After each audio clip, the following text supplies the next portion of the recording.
everybody, it's Gail from Gail's Bookish Things. I just wanted to share with you today a new Bible journaling sort of technique, I guess, or game plan that I'm hoping to follow soon. And that is doing this crafty bingo or this page. These are from a couple different resources. I originally heard about this from Sherry at WholeheartedlyfortheLord. She has a YouTube video called Let's Bible Journal Bingo from November 6, 2020. And she also referenced my Happy Space Bible Journaling Bingo, October 24 of 2020. So that's where this resource comes from, or at least where Sherry heard about it. I'm not definite on the origin of this, but I did write my Happy Space. And that's the one she was talking about. And then Illustrated Faith also has a free printable from what Sherry said. And I'm thinking that it might be this one, but I don't know for sure because when Sherry sent these to me, they were, as files, and I didn't see or it didn't specify where they are from. But check out Illustrated Faith and also go to my Happy Space on YouTube for more Bible journaling ideas and to reference these resources. But basically what you do is you cut these items up. Now I guess I could keep this like this and then maybe mark them as I do them, but I'm going to do what Sherry did, and I'm going to cut up each of these squares and also cut or tear these in little square sections, and then they will be placed in this pouch. This is a little pencil pouch I made this past spring, I think, or summer. Anyway, this is one I had left over. I sent several as gifts, but I did not find a home for this one, so I'm going to go ahead and use it. And what I'm going to do is cut these all up, put them in this pouch. You could use an envelope, you could use a drawstring, a little bag, anything really, whatever you have on hand for sure. That's how I'm going to use that because it's just been sitting around, and I like for things to have purpose if I have them in my crafting world. So the idea here is, say I want to journal, my selected passage is Psalm 23. So I would pull 2 or 3 or 4 things out of the pouch. I guess it just depends on how many elements you want to try to incorporate in that day's journaling. For me, probably 1 or 2 would be good. So say I drew Neocolor crayons. I would use my Neocolor crayons in my journaling. Or if I drew paper clips, then I would have to also incorporate a decorative paper clip or even a paper clip. Maybe you have some that are colors or different shapes. Really, this is just a tool. There's no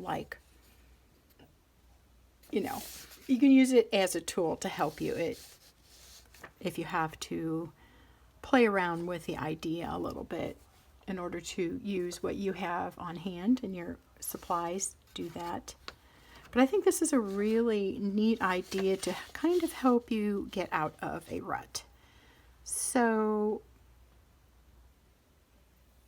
a rut that I might do or have is that I typically do the same format. My black Sharpie pen, trying to see if I have one of those in front of me.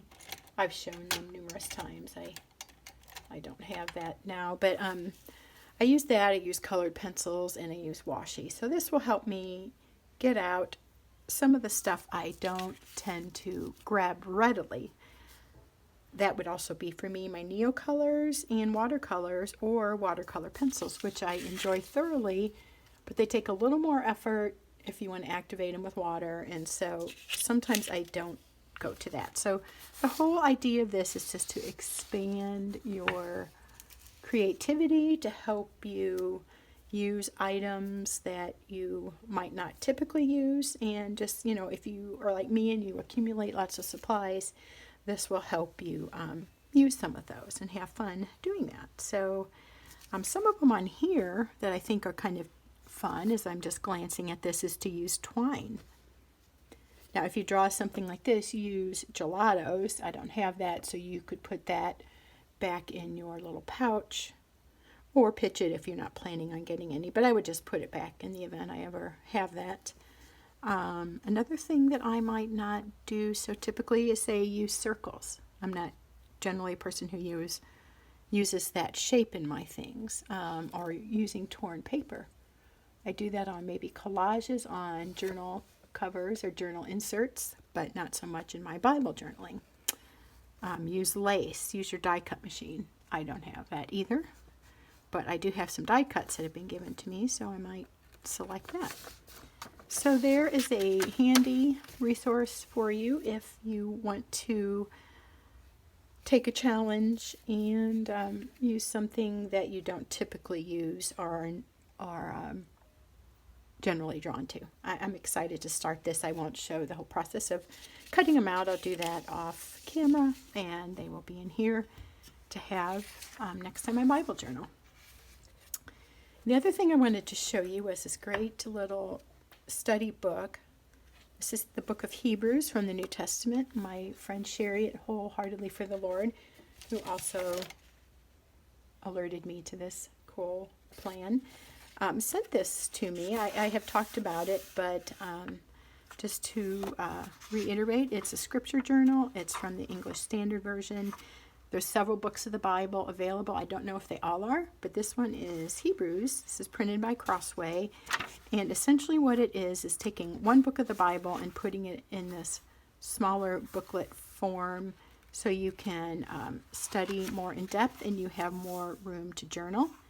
The writing is nice and big and easily seen, so you can also highlight, you can comment on the side or above or decorate there.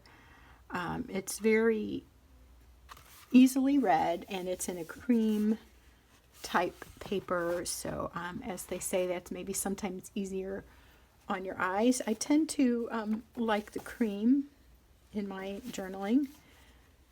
Sometimes when I've noticed that when I have stark white paper versus cream, I'm liking the cream better. And of course they will both show inks slightly different because of their color, but anyway, I'll just show you what I've done so far. I've just recently started this. What I will typically do is read the passage and then comment over here. It's like I'm studying it. I'm treating it like a text, like maybe something you would do in a college or high school class. So I'm reading it, thinking, what is it saying, and taking notes on it over here. I've highlighted some phrases that stood out to me. I mean, really, it's all amazing and wonderful, but just some particular phrases or points that I want to take note of. I've kept the decorating minimal. I've used washi, as you can see in my date stamp here, but I'm not trying to add a whole lot of ephemera to this. I decided here I wanted to focus more on lots of what is being said. So when I typically Bible journal, I might pick up on, say, the phrase, the radiance of the glory of God, and I might put that in the margin and decorate around that. Here I'm focusing more thoroughly on the text, and then of course the artsy part of me that likes to doodle and so forth is adding some illustrations to that. But I did have the idea to just pick a theme word that stood out to me from each little passage, each section that's on this page.